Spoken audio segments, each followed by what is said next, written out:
Bonjour, salam alaikum. Nous avons une démonstration pour nous bëgg jënd action sur Universal Fab. Tout d'abord, vous leen envoyer le lien, c'est comme ça en bleu, vous allez cliquer. Donc, vous allez aller sur la page d'inscription. Une fois que vous avez la page d'inscription, donc vous devez mettre votre nom, en plus votre numéro de téléphone. Vous avez aussi un mot de passe pour vous connecter. Voilà, une fois connecté, vous allez aller sur le tableau de bord. Comme vous le voyez, nombre d'actions 0 ngay am, commission 0, lépp 0 lay doon. Maintenant ça c'est votre tableau de bord avec un lien personnalisé. Kenn ndurole wu ko ak jënd action nak da ngay dem ci 3 traits yoy nek à gauche mu andil le tableau bi nga wacc ci achat d'action comme niñ ko encadré non. Donc voilà, mu andil le P1 nga cliquer. Voilà, mu andil le acheter nga cliquer. Donc voilà, dina la andil tableau bi. Maintenant tableau bi bo nekul Sénégal, da ngay changer Sénégal bi def international wala nga def dëkk bi nga nek. Donc il y a possibilité d'acheter par Orange Money. Bu dé Orange Money da ngay def ce numéro de téléphone, def code temporaire.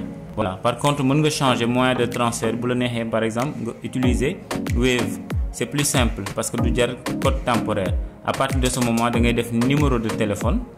Donc bo défé numéro de téléphone ba paré nga choisir ban pack ngay jël. Donc comme vous le voyez encadré, il y a un pack de 5 actions à 10 000 francs. Bu la nexé aussi mën nga ko changer. Mën nga jël par exemple pack 10 actions. Donc c'est à 20 000 francs. Comme vous le voyez en bas, di ngeen gis mu affiché ko. Voilà, bu la nexé aussi nga jël pack 15 actions. Voilà, comme ça 15 actions. Donc vous voyez en bas encadré, c'est à 30 000 francs. Donc mën nga aussi ainsi de suite. Bu la nexé mën nga jël pack 50 actions, c'est à 100 000 francs.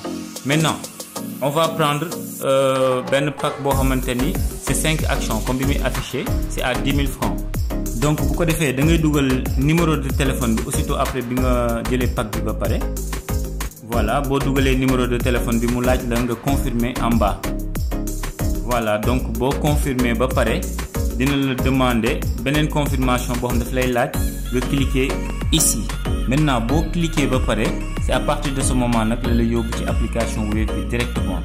Donc Wave nak daf lay laaj nga confirmer waat pour que ñom ñu mëna valider transaction bi.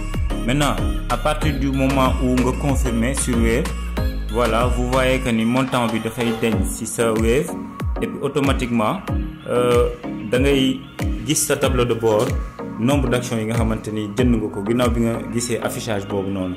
Donc buñu delluwaatee ci Wave bi, donc da ngay gis ni montant bi deñ na et aussitôt après bo génné ci Wave bi aussi donc dellusiwaat ci plateforme bi.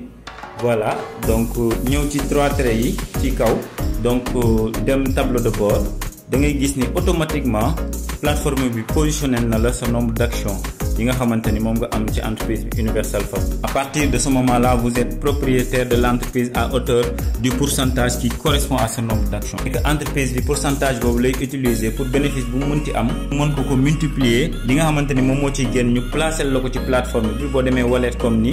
Donc da ngay am possibilité def la même chose pour mën ko transférer ci sa Wave wala sa Orange Money comme vous le voyez. Donc faut juste mettre les informations après nga valider mu yónnee lako sa Wave wala sa Orange Money.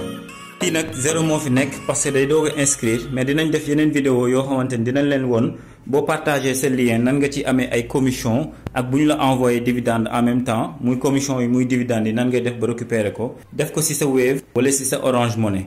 Ñu fàttali leen aussi ñi am 100 actions au moins, donc ñooñu éligible nañ ci programme bi leen di permettre ñu mën leen defaral ay restaurants mobiles à paiement moratoire. Ça veut dire que dañ koy fay sur plusieurs mois voire plusieurs années. Universal Fab vous remercie de votre attention. Merci beaucoup.